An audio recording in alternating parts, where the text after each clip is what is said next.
Eu parto do princípio, Baldan, que assim, perspectiva não é algo que eu nasça com ela, né? Eu desenvolvo, né?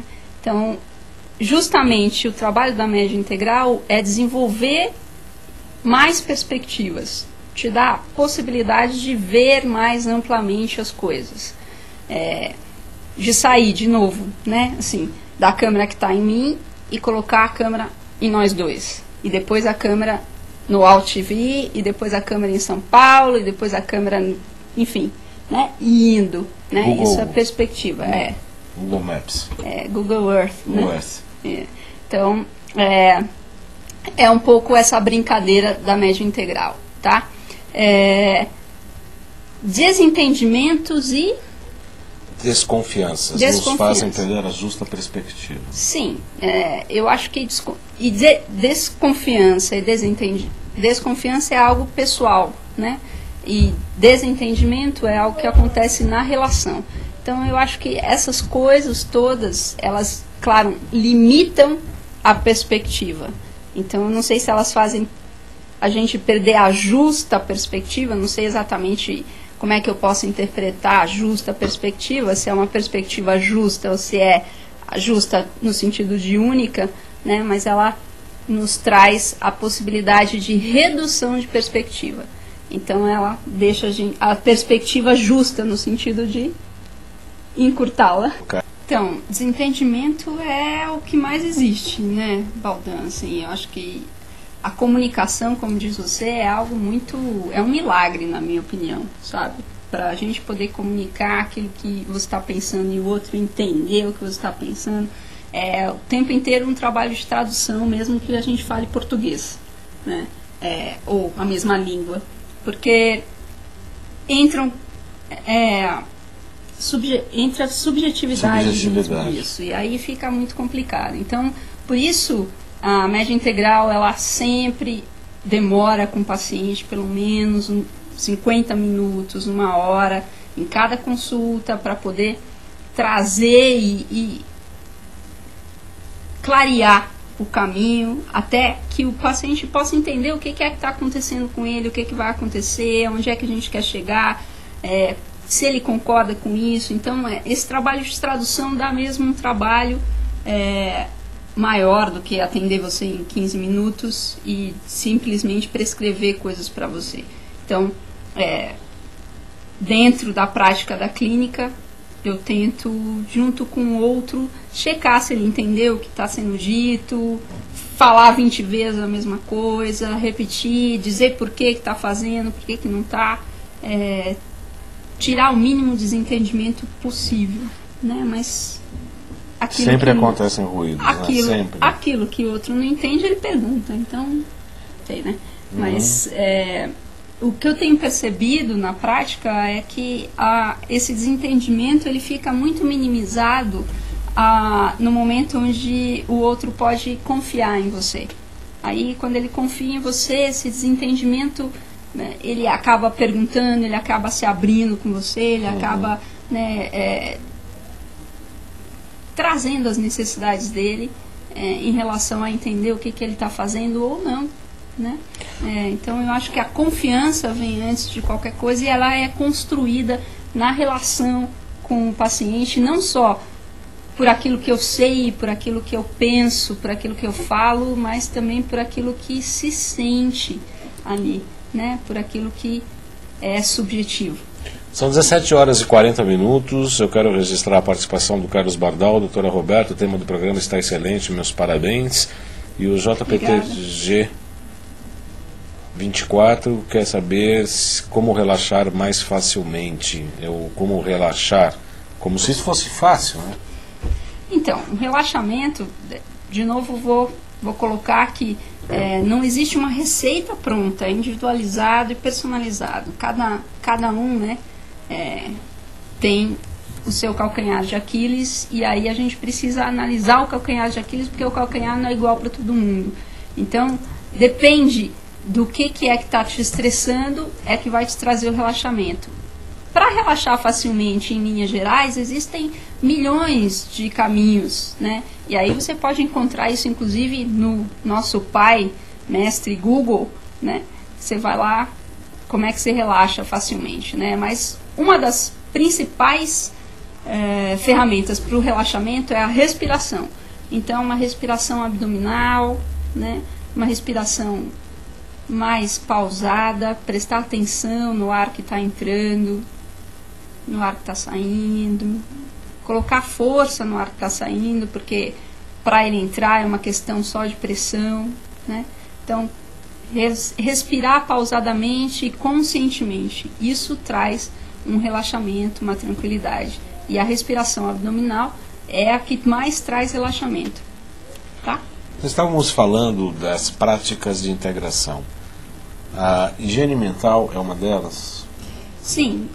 O que é a higiene mental, né? Por isso que eu, naquelas coisas de não lavar na higiene, não só lavar a cabeça, mas fazer uma higiene mental. Lavar por dentro, né? Quais são as técnicas? Tem bolinha, tem... Primeiro cirurgia, abre a cabeça. Planta bananeira com cândida na boca, como é que é? Não, é silenciar mesmo, né, Baldan? É tentar ficar contemplativo, né? Então, antigamente a gente, principalmente aqui em São Paulo, tinha a possibilidade de estar mais em contato com a natureza, né? A natureza traz muito esse relaxamento pra gente, né? Poder sentar e respirar, como eu falei agora há pouco, ficar focado na sua respiração, tentar trazer a sua atenção, né, para esse momento presente, para isso que está acontecendo aqui agora. E o que está acontecendo aqui agora é: você está vivo, você existe, você respira, tá? Então, prestar atenção na sua respiração é um jeito de lavar a cabeça por dentro. E isso significa o quê? Parar de ter tanto estímulo, né?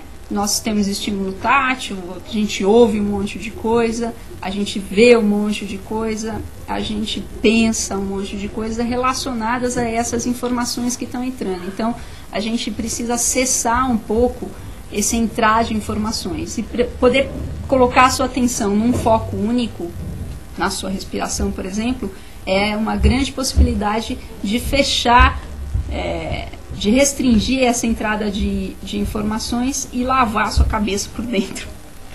Quais são outras práticas, as chamadas práticas de integração, segundo esse conceito da medicina integral, doutora Roberta? Seria a higiene mental, a meditação, a respiração? Quais outras técnicas? Então, temos técnicas de relaxamento, né? Então, essa respiração é super importante. Então, precisa aprender a respirar, né? Respirar pausadamente, respirar com atenção, né? Exercitar o seu corpo físico também é uma necessidade. Antigamente na natureza, o homem tem que buscar seu alimento e não é tomando um ônibus ou entrando no seu carro, depois sentando na frente do seu computador, né? Mas correndo, subindo em árvore, né? Claro que eu não estou propondo isso, mas trazendo o exercício físico, ele é importante. E aí achar uma prática física que seja compatível com a sua idade, com a sua possibilidade e com o seu gosto, né? Ter práticas cognitivas. O que é prática cognitiva? É ler um livro de poesia, não só sobre o seu trabalho, mas ler um livro de romance, poesia, se divertir com a leitura, né? Aprender coisas novas. Existem práticas emocionais para cuidar das emoções, e aí a gente tem alguns exercícios para trabalhar com as emoções. Existem práticas de relacionamento, então trabalhos em grupos que podem trazer as questões do relacionamento surgirem ali naquela interação, né? O que eu vejo, né, assim, a maior dificuldade que eu encontro hoje é a gente perceber a coisa mais simples do mundo, que é: a gente existe, a gente está vivo, né? Então você existe e está vivo.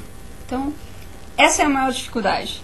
A gente sempre está na nossa mente, naquilo que a gente quer, nos nossos desejos, naquilo que a sociedade desenha pra gente, na nossa falta de esperança, naquilo que a gente assiste, que vê, nas nossas perspectivas de futuro, ou nas nossas culpas e ressentimentos ou felicidades do passado, né?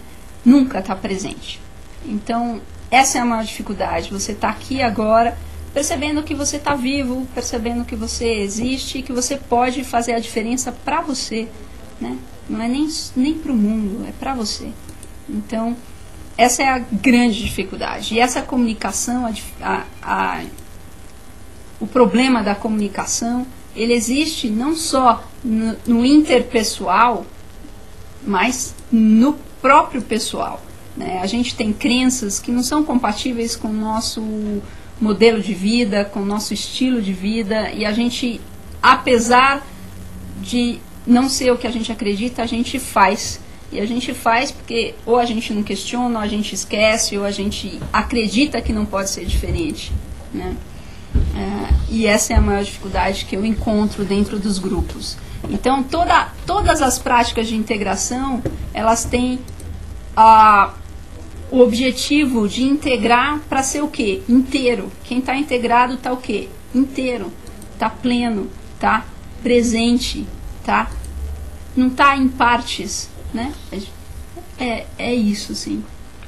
Qual outras técnicas importantes nesse trabalho de integração imagino que tem estágios, né, de pacientes que estão chegando no consultório, pacientes que já têm um trabalho mediano e pacientes que estão mais há algum tempo em profundidade. Isso existe ou é imaginação minha? Ai, Baldan, você sempre me diverte, você é muito divertido. Eu sou divertido? Você cada um é diferente, né, Baldan? Então, assim, não existem níveis de prática, vamos falar assim, tá? Um nível 1, 2, 3, avançado, médio, não é exatamente isso. Não é uma escola de inglês, não, né? Não é, né? São práticas desenhadas para aquele processo no qual está aquele indivíduo, né?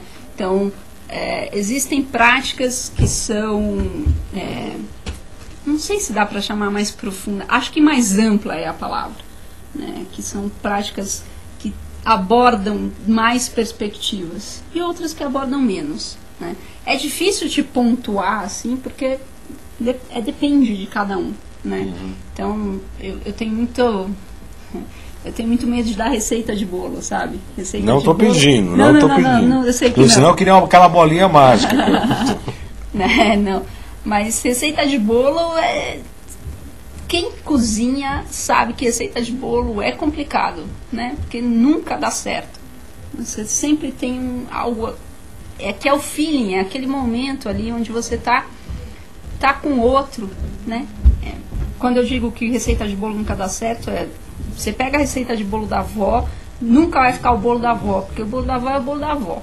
Então, só quero lembrar, né, que as práticas da média integral, elas estão dentro de uma matriz. E uma matriz, por si só, já diz que é um negócio complexo, que é algo que traz aqui um desenho que não é exatamente cartesiano, que não é linear, né, é matricial. Então, uma prática influencia a outra, que influencia essa mesma, e assim vai, né, assim. Então, de novo, aparece a questão da dança. Então, falar de práticas que são